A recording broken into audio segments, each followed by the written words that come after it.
Men have always tried to encode secrets. Military communication, love letters, forbidden knowledge. Sooner or later, most secret texts have been decoded.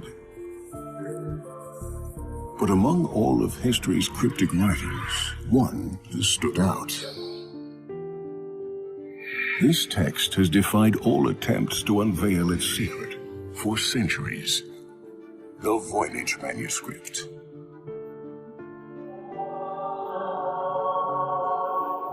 It's the world's most mysterious book, written by an unknown author in an absolutely singular alphabet and illustrated with puzzling images.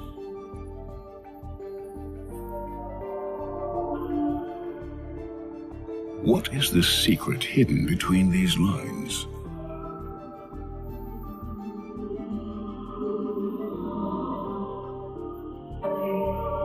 Yet another expert has taken on the challenge. For the first time, the physical materials of the Voynich manuscript will be analyzed. Maybe ink, pigments, and parchment will offer a key to the Voynich enigma.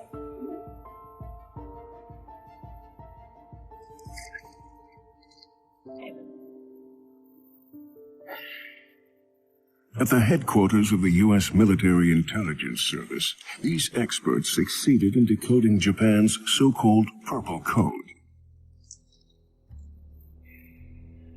William Friedrich Friedman, the service's director, was one of the world's best cryptographers.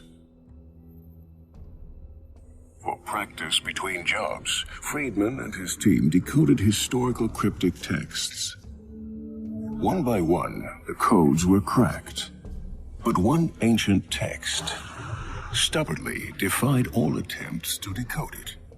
The Voynich Manuscript.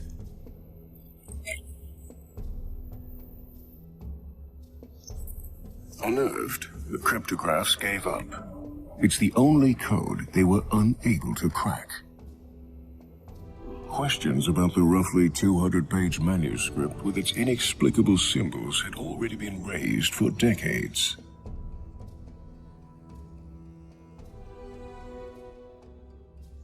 At the beginning of the 20th century, an antiques dealer from New York visited Villa Mondragone near Rome.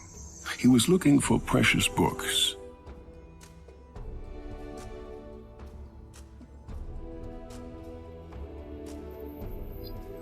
The name of the American dealer was Wilfrid Voynich.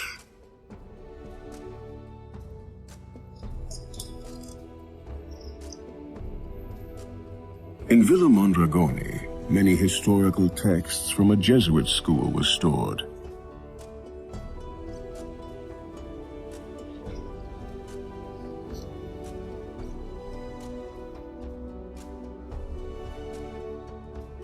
One of the trunks Wilfrid Voynich was allowed to inspect came from the estate of one of the most famous learned men of the 17th century, Athanasius Kircher.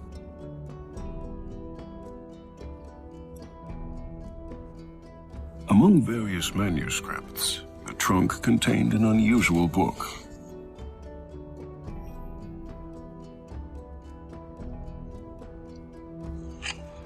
Voynich bought the manuscript and tried to decipher it for the rest of his life.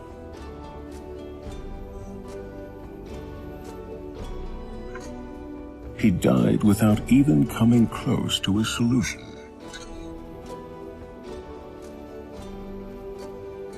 After Voynich's death, the tome ended up at the Voynich Rare Book and Manuscript Library at Yale.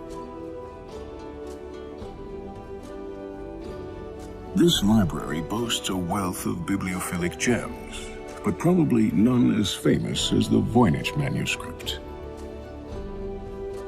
One of the leading experts on the Voynich manuscript is René Zandberg. He has been working on it for years. Good afternoon. Good afternoon. Very well. I've come to see the Voynich manuscript. Which I have. When I first saw an image of a page of the Voynich manuscript, I immediately had the feeling, this is something that I can decipher, it's something I can read. But as the years went by, this turned out to be wrong. So I couldn't read it like so many other people before me. The library, Officer Roosevelt, how may I help? Stand by, transfer you. The precious manuscript is kept in a secure place at the Voynich library.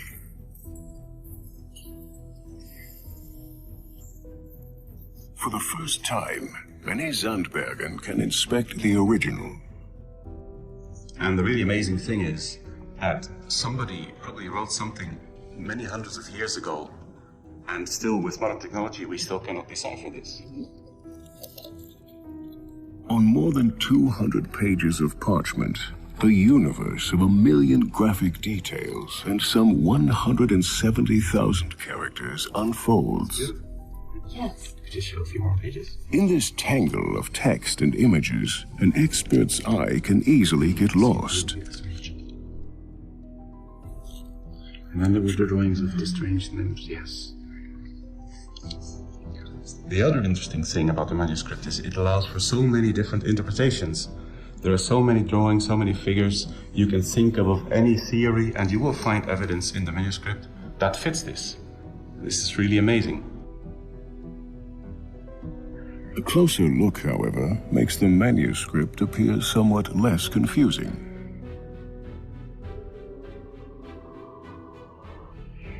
The drawings help to break down the book into separate sections. Restorator Paula Zayats has spent many hours over the manuscript.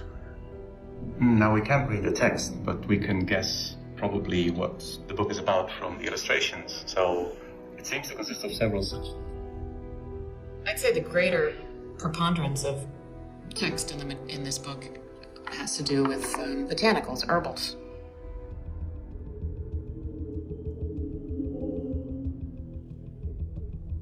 It's clearly a book about these plants. It shows their root systems, their leaves, their flowers.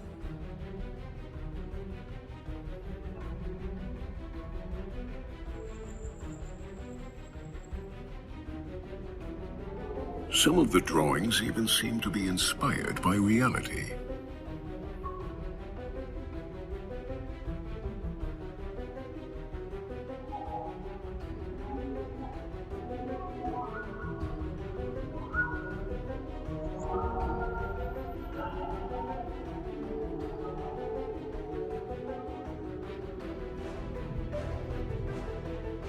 I would assume that what it says probably talks about where you're going to find this plant, how it grows, and then what can you use it for. Medicine was based on herbs.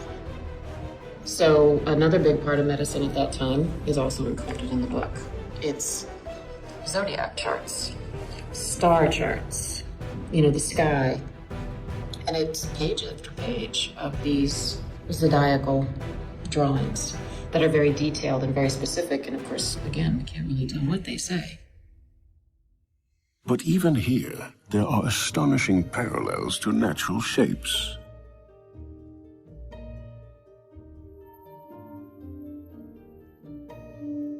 Some of the book's pages also contain optical phenomena. If set into a spinning motion, these illustrations come to life.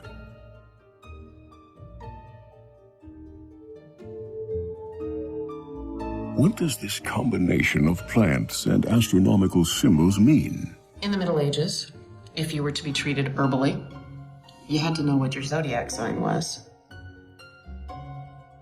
And then there's the ladies. They start a little later on. Ladies tumbling through pools of green water.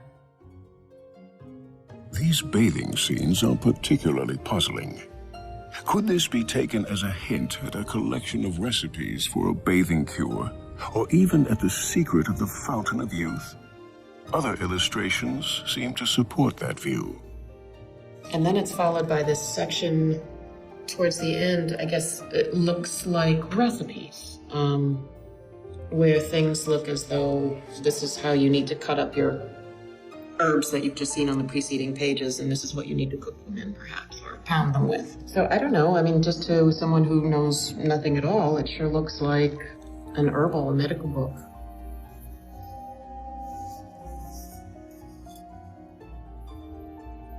Was the author a medical genius, trying to hide his discoveries from competitors?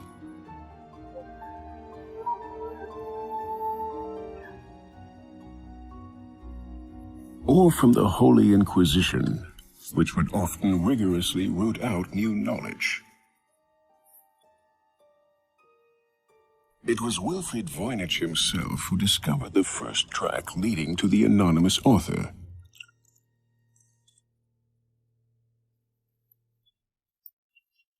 He was busy making reprographs of the original when, by accident, an item appeared that had been invisible.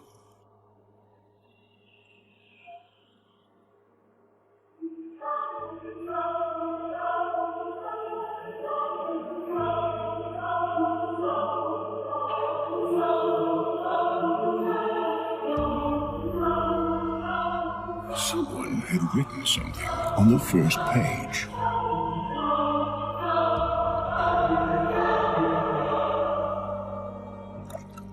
The words had been scratched from the parchment, but under ultraviolet light, traces of ink become visible. But I can see a T. T starting to tip in it. There's something underneath. Jacobus tip in it. It's indicated. Number 19, maybe? Jacobus Antepinich was a traveling doctor and expert in medical plants in the 17th century. His preparations were famous far and wide. In 1608, he was summoned to Prague by Emperor Rudolf II.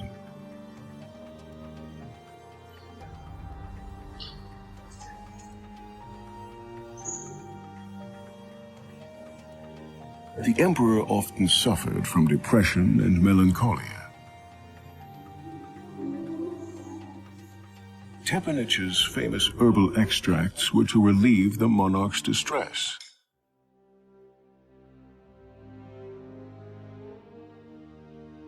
Tepenich experimented with herbs. He grew them, distilled extracts, mixed them with alcohol, and made a fortune.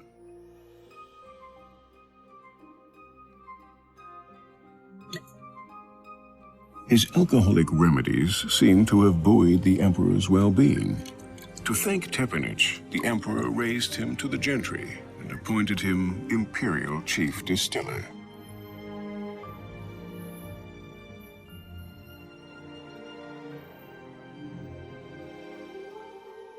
But why should a doctor encode his recipes?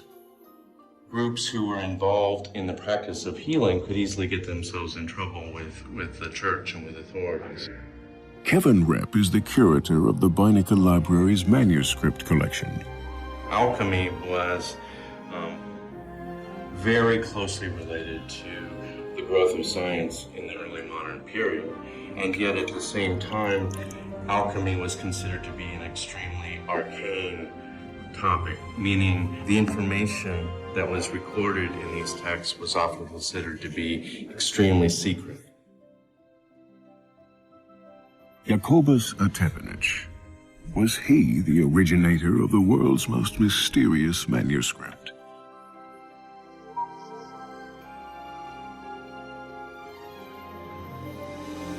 Concerning the plant illustrations, one will notice that most of them do not correspond to any natural plant. Details are out of proportion or reminiscent of parts of the human anatomy or of abstract symbols. They appear to be allegorical images rather than botanical illustrations. This type of plant representation dates back to the Middle Ages. The medieval tradition was not to represent them realistically or naturalistically, but rather to represent them in terms of the powers that these particular plants possess. However, in the early 17th century, illustrations were different. Plants were depicted in a much more realistic manner. If we're talking about a book that was written in the 16th or 17th century, you would expect it to be much more similar to a book like this. This book is from 1562, and as you can see, there's a much greater emphasis made on precision. You can identify these plants.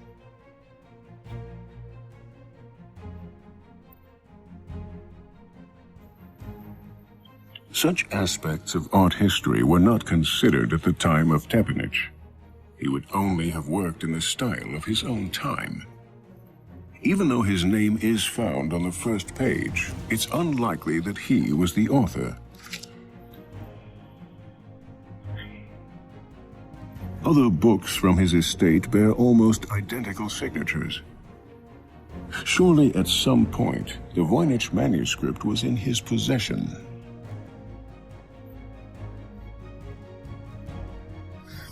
But the manuscript must have been written at a much earlier time. One decisive hint comes from a letter that was found together with the manuscript. This is a very important letter. It was written in 1665 by the Bohemian doctor Johannes Marcus Marci.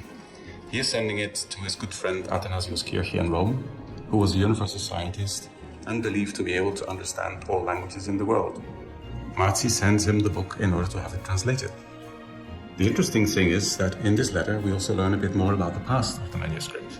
Marci heard from a friend that it was once bought by the Bohemian Emperor Rudolf II of Habsburg for the sum of 600 ducats. Emperor Rudolf II was known for sponsoring the sciences. However, in his day, no distinction was made between natural science and magic.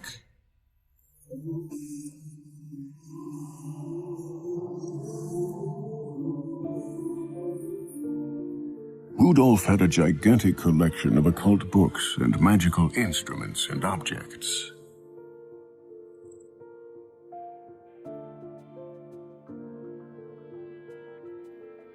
He spent huge amounts of money for his collection, which also included the Voynich manuscript. When Rudolf died, he left behind great debt. Jacobus Voynich seems to have been one of his creditors.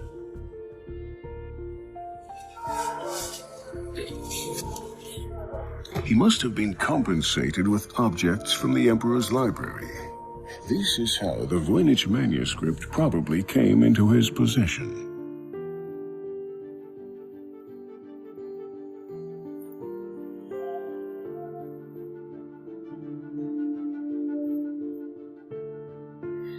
The letter to the universal genius Athanasius Kircher contains another hint at the manuscript's origin.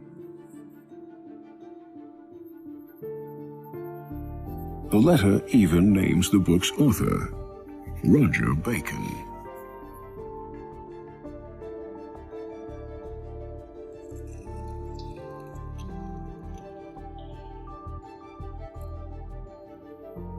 Roger Bacon was a famous English learned clergyman in the 13th century with a telling sobriquet, Dr. Mirabilis, the miracle doctor.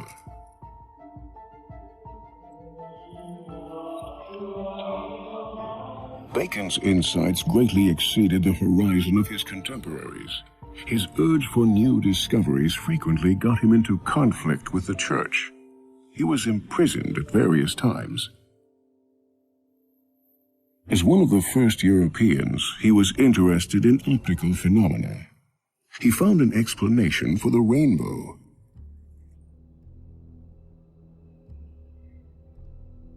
He also experimented with the reflection and refraction of light.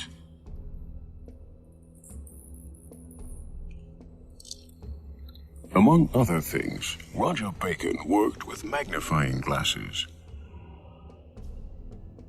Many drawings in the astrological section of the Voynich manuscript resemble shapes that are normally only seen through a microscope.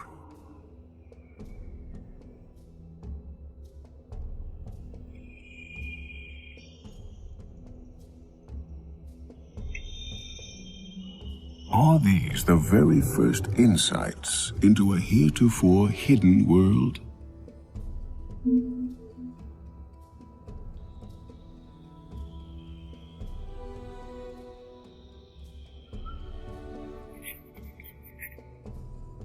That would also explain the encoding.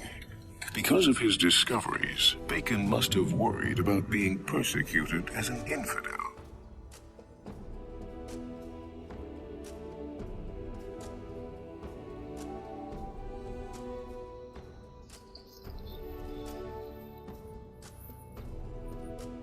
Roger Bacon experimented with lenses to correct visual problems. Were his lenses also capable of stronger magnification? Richard Santa Coloma has investigated the optical phenomena contained in the manuscript. At the time of Roger Bacon, the microscopes did not exist that could make the type of detailed observations that are seen in the Voynich manuscript. It wasn't until the early 17th century when Cornelius Drebbel developed a complex, sophisticated twin convex lens microscope where we would be able to see the types of things which seem to be reflected in these images. So do you think this could be a kind of scientific notebook? Well, I did think at first that it may be some type of notebook with actual observations through the microscope and microscopic experiments by Cornelius Drebbel.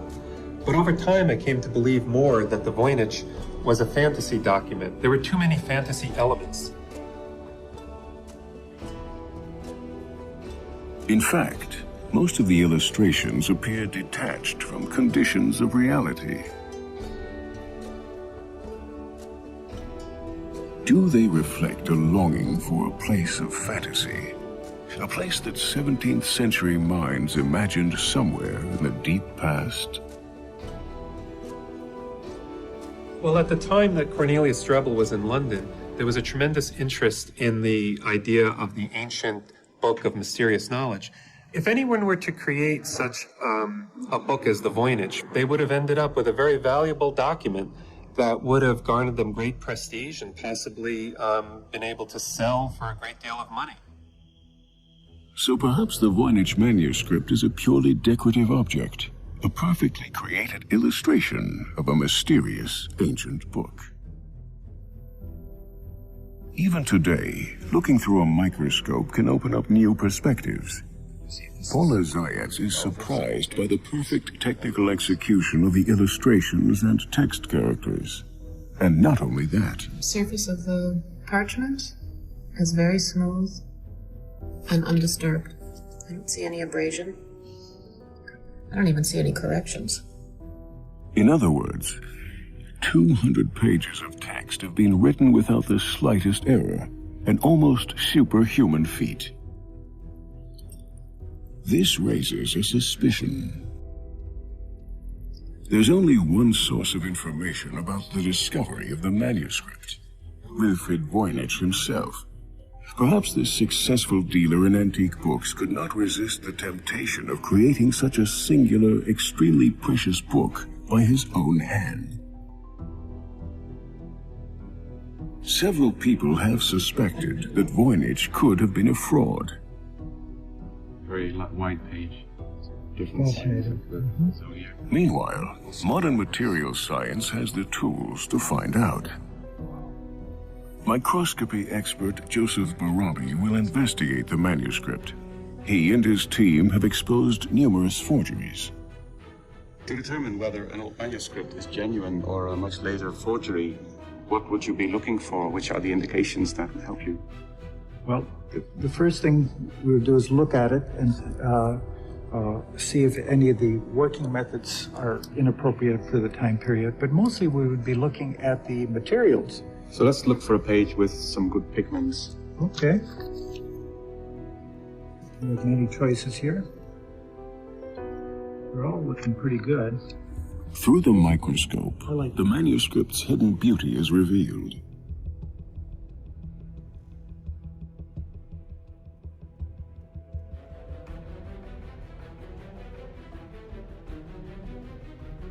This fantastic micro-world harbors information that can prove whether the book is genuine or a hoax. I'll be taking a group of small samples, and the analytical methods that we use then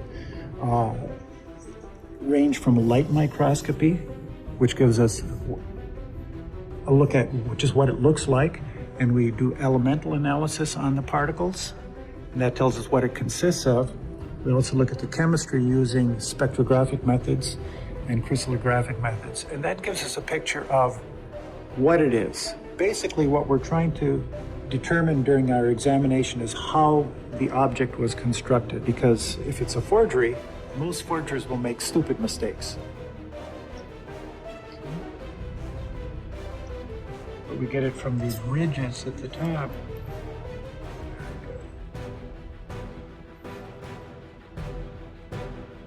Joseph Barabi samples paint and ink from various portions of the manuscript. That would be mineral pigment. The green is more mysterious. Sorry. As if I hate to waste even a single particle. So what we found was that the ink is in iron gall ink, and we found that it was made in several different batches because the constituents vary somewhat from batch to batch. The blue is azurite, ground azurite, very beautiful mineral pigment. The red and the brown are iron earth pigments, red ochre with hematite. Wonderful stuff. So in summary, what we found was that the materials that constitute the writing and the painting of this document are completely appropriate to the 15th and 16th centuries. And more importantly, we did not find any materials that would indicate that it was a 19th or 20th century forgery.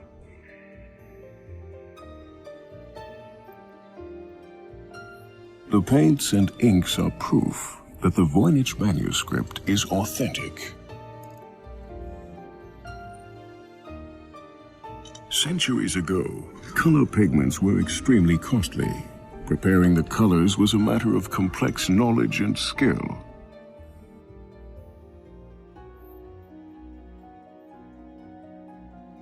In many cases, Arabic gum was used to bind the pigments.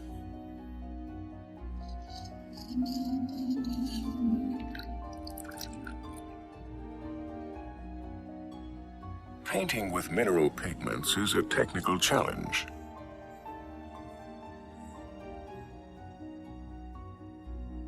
Larger crystals have a stronger glow, but they are harder to apply than finely pulverized minerals.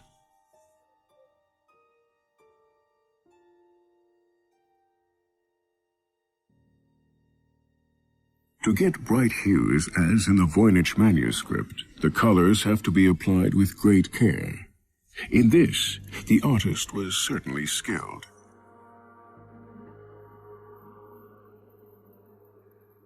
In stark contrast, however, many of the drawings appear sloppy, even naive.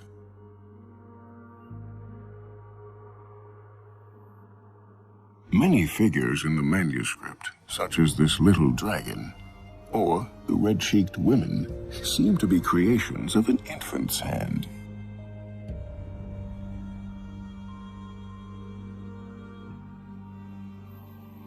At the Voynich Library, Renee Zandbergen meets Edith Sherwood, who proposes an astonishing theory.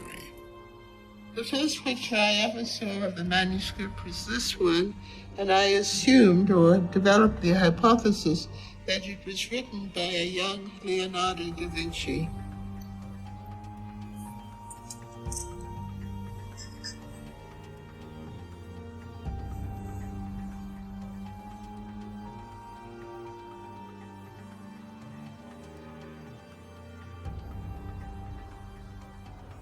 Leonardo was a gifted child growing up in a wealthy family.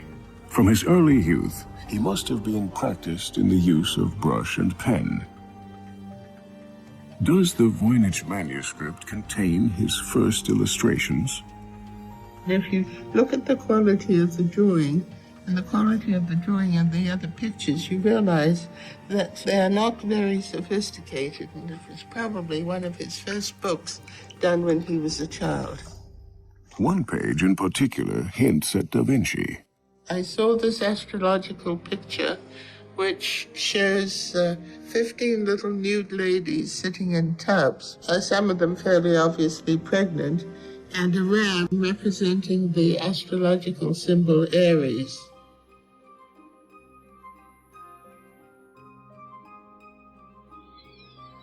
Aries symbol could stand for the month of April.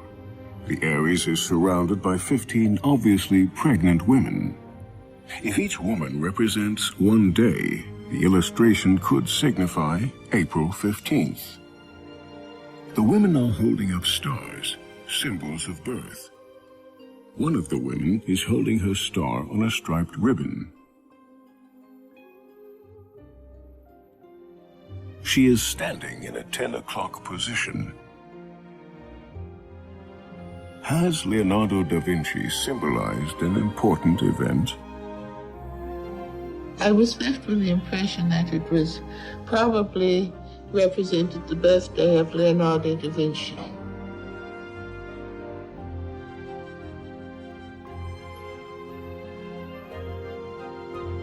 Was the Voynich manuscript an early exercise for the coded texts he would later produce?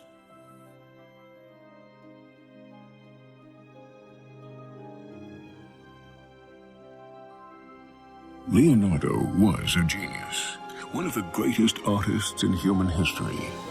Even at an early age, he was an expert craftsman. The drawings in the Voynich manuscript, however, show no sign of early genius. And there's no reason to believe that this would not have been a youthful exercise. Paula Zayats is convinced. Would this have been an expensive book? This book might have been a very expensive book. The pigments, particularly the mineral pigments that are used throughout, are of very good quality, especially as evidenced by the fact that we can still see them bright and clear. Parchment gets more expensive the larger the sheet. And this book contains a number of foldouts, including a full-page foldout, which is pretty unusual. When you start moving into parchment that are this size and larger, it has to be taken from the center of a piece of skin. That alone costs money. So you had to have someone with the means to obtain a fair quantity of good quality parchment, good quality pigments, and the amount of time that it would take to do this, it really could be a couple of years worth of work. Apparently, the unknown author invested years of his life in a book which must have cost a fortune to produce. The information he put into it must have been of great value. So great, in fact, that it had to be encoded. What ways of encoding did the author have?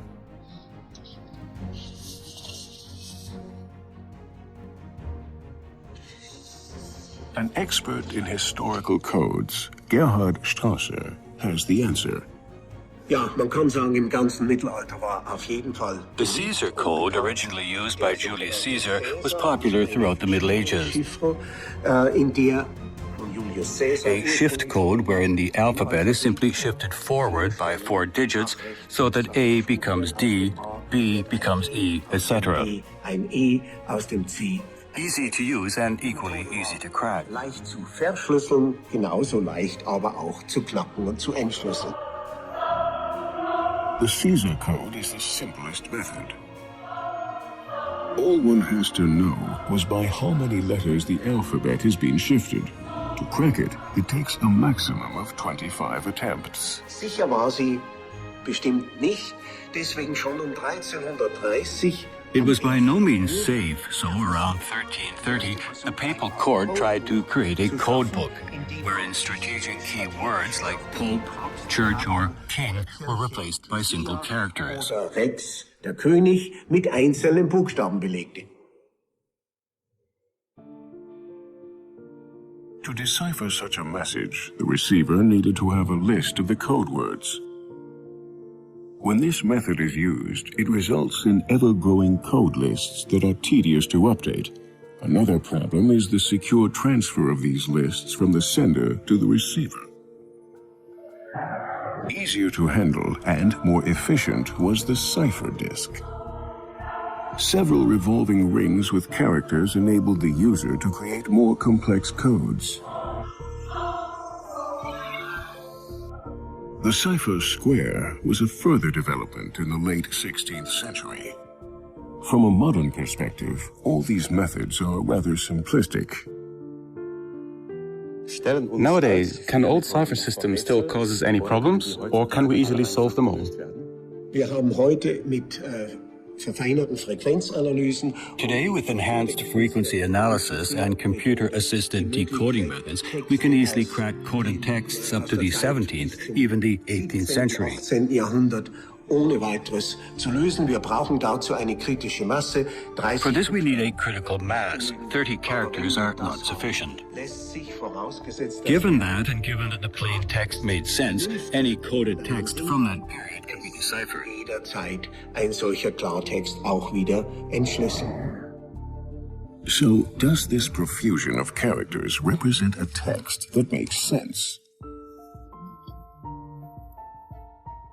To find out, all the 170,000 characters of the manuscript have been electronically evaluated.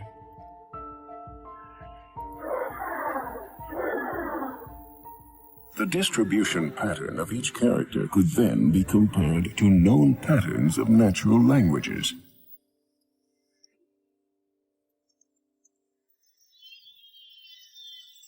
The result? Some characters do occur more often than others. Like, for instance, particular vowels in European languages. However, most elements of the Voynich text do not correspond to the phonetic patterns of any natural language.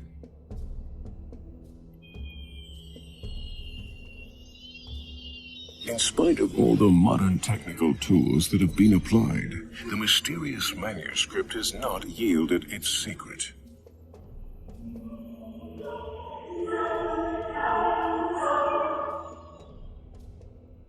The code remains uncracked.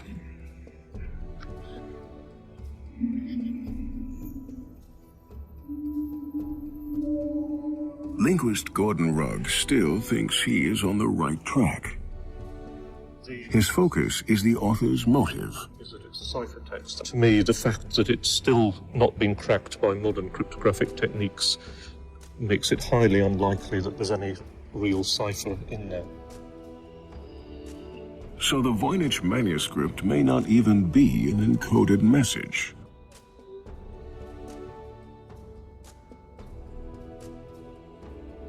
The distribution patterns Gordon Rugg has found point in a different direction. Some of the features of the manuscript were very unusual in terms of human languages, but were exactly the things you'd expect if somebody was producing something artificially and trying to make it look like a language. Gordon Rugg supposes the unknown author merely wanted to create an impression that the book contained something mysterious. For this purpose, he may have used historical codes. One simple method is to use a thing called a card and grill. The key concept is you have the grill, which is a piece of card with holes cut in it in a particular pattern. In the cryptographic version, you put it over a text and it reveals the hidden message through the holes.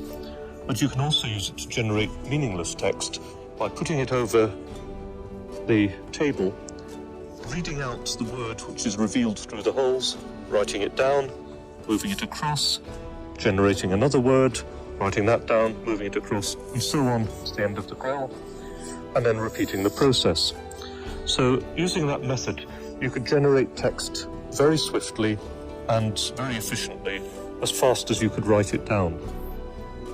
This would explain why the world's best cryptographs have failed to find a message.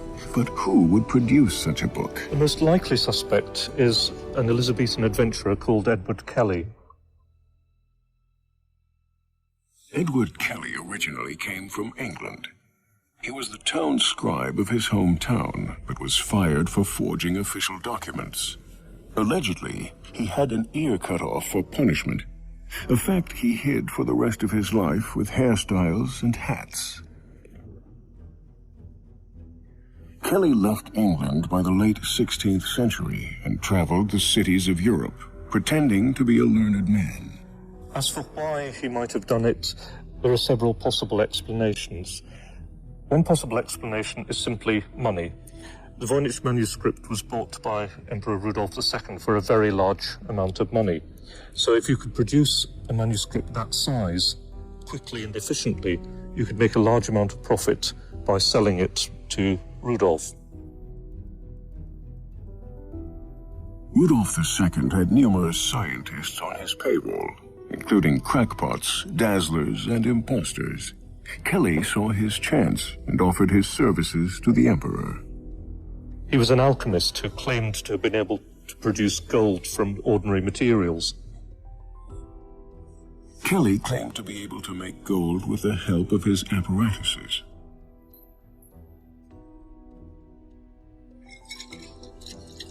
To check his ability, Emperor Rudolf had Kelly's tools inspected and the alchemist locked into a room.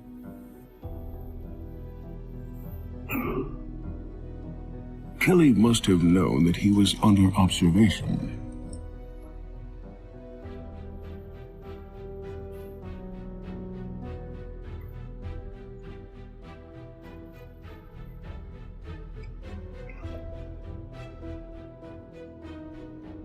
Of course, his mysterious alchemistic experiments never really produced gold, nor was this necessary, because Kelly had smuggled a tiny nugget into the room.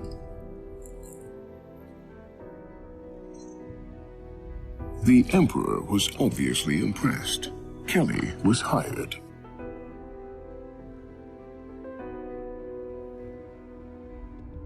But there's other possible motivations as well as money.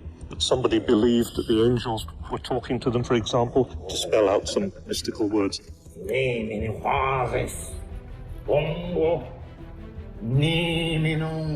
Kelly was experienced with such phenomena. On behalf of another Englishman, the mathematician John Dee, he contacted angels for some time. Of course, Kelly was the only person on Earth who knew the language of the angels, and so he was able to dictate their words to a thrilled John Dee.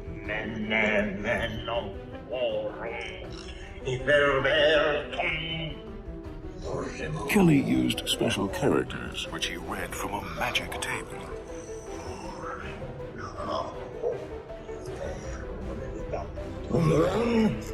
The angelic language, of course, was pure fantasy.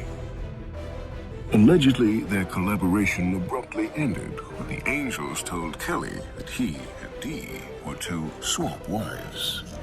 In Kelly's case, he had the means, the motive, the opportunity, and the personality to hoax it.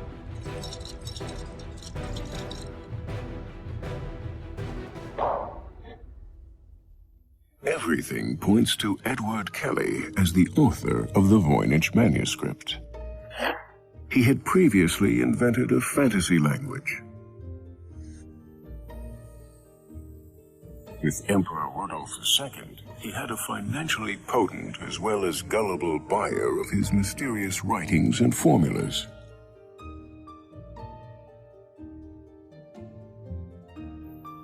Today, for the first time, we can convict the 16th century dazzler by using modern technology. Greg Hodgins of the University of Arizona will take several samples of the Voynich manuscript.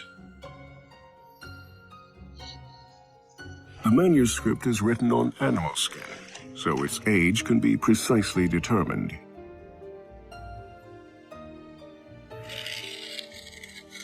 Like any organic material, parchment can be dated by the radiocarbon method.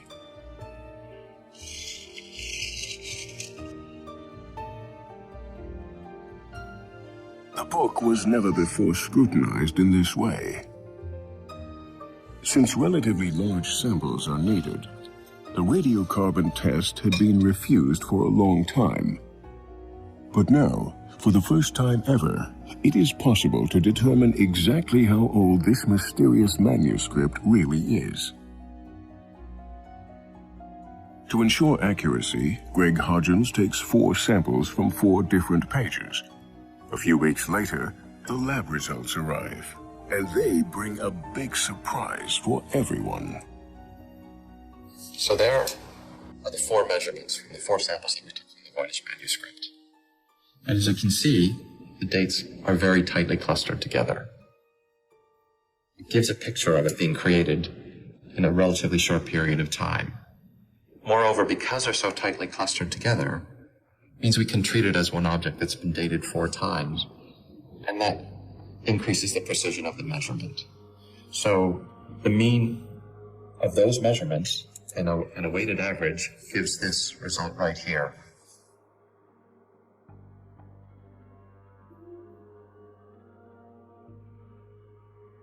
So at 95% confidence, we can say the age of the Voynich manuscript is 1404 AD to 1438 AD. This result is sensational. It overthrows all the previous assumptions about the manuscript's origin. Neither a Voynich nor Roger Bacon could have been the authors.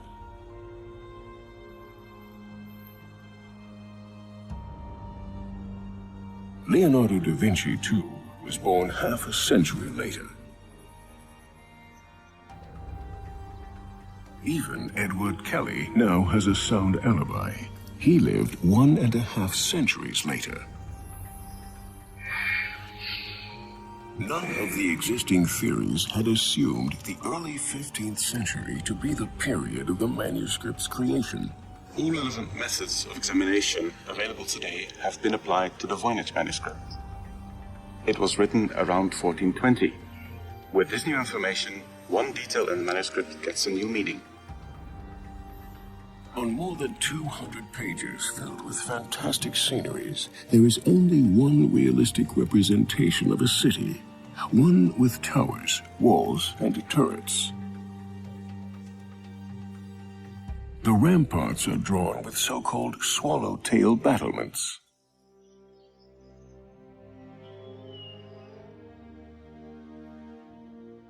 In combination with the manuscript's date of origin, these turrets take on a special significance.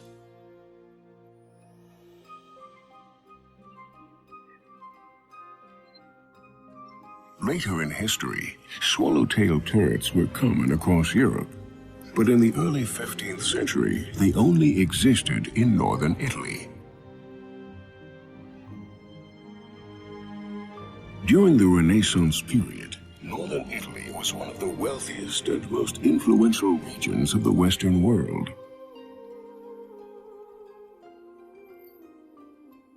This is the historical background of the manuscript's creation. Up to now, the research about the Voynich manuscript lacked a historical anchoring point.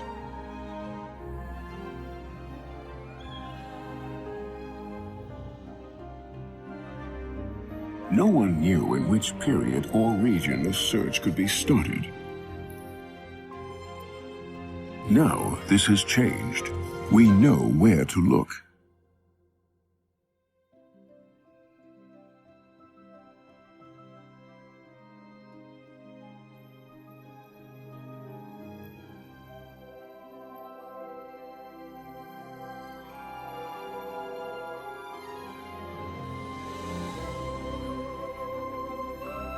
It will be exciting to see what further references to the mysterious manuscript will be found in the archives between Milan and Venice.